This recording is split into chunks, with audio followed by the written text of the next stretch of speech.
For many parents, the screen time battle is real. Most of us would rather the kids explore the great outdoors rather than a great new gadget. But our next guest thinks they might not have to choose. Here with a few ways to get your kids off the couch with phone intact is education strategist Dwayne Matthews. Dwayne, this is such an important conversation. This is a battle that my wife and I wage every single day in our home.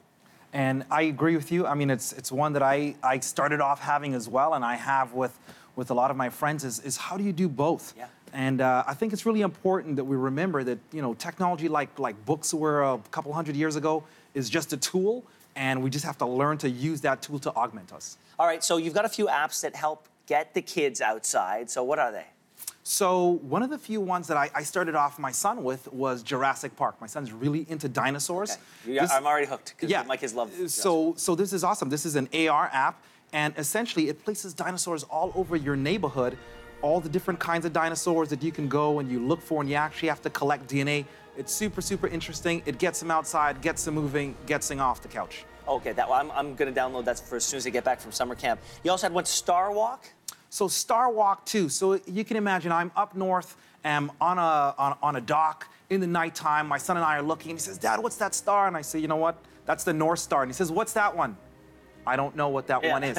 So this app allows you to use AR again, and it puts an overlay across the sky, and it will show you exactly what the stars are, where the Milky Way is, and all these sorts of things. Now, you also think that these devices can help our kids gain an appreciation for being outside? Yes, most definitely. So, you know, I think getting outside and really enjoying nature is super important. We found an app called All Trails, and All Trails has curated over 50,000 different trails. One of the things that I find is, you know, I'm trying to get my son outside, and we go on a hike, and the hike is too hard. And so this really allows you to see all the pictures. People can rank them, review them, where you can ride, where you can hike. It's fantastic. What's I Love Birds? So I Love Birds. Again, you'll see a lot of stories start off with me being outside, trying to be this father figure that knows everything and coming up short. And so we're outside, we see a cardinal, and I'm like, "That's a cardinal." And he says, "Well, what's that bird?" And I don't really know. I Love Birds has curated 10,000 different species, calls, what the birds look like, where they're going to be. And it's global, so you can look all around the world and find different kinds of birds. And then there's a word here that I think a lot of people have heard but don't necessarily know what it is, geocaching.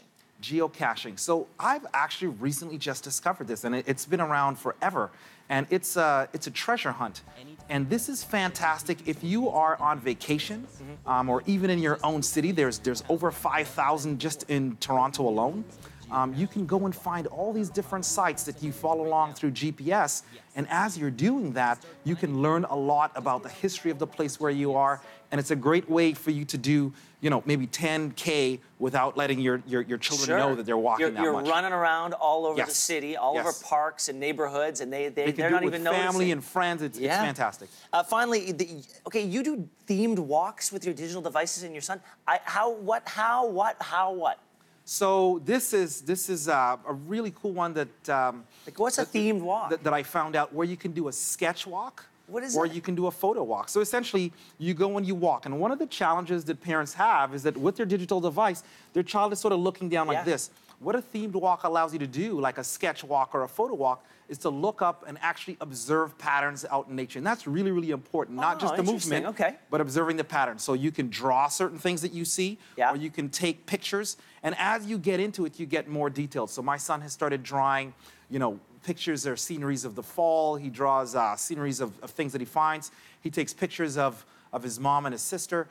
It's a really great way to get kids to observe. And actually, what's really important is to get them outside and moving and using technology as a tool to augment themselves versus just consuming. So you would go on a walk, and then you'd say, "Hey, let's stop here and take a picture or draw a picture of what we see in front of us," and then move on to another location? Exactly. So how we start off, we take the device, we start walking, and the purpose is for us to go and see what can we find that we'd like to draw. So one day he may be into trees, another day he may be into flowers.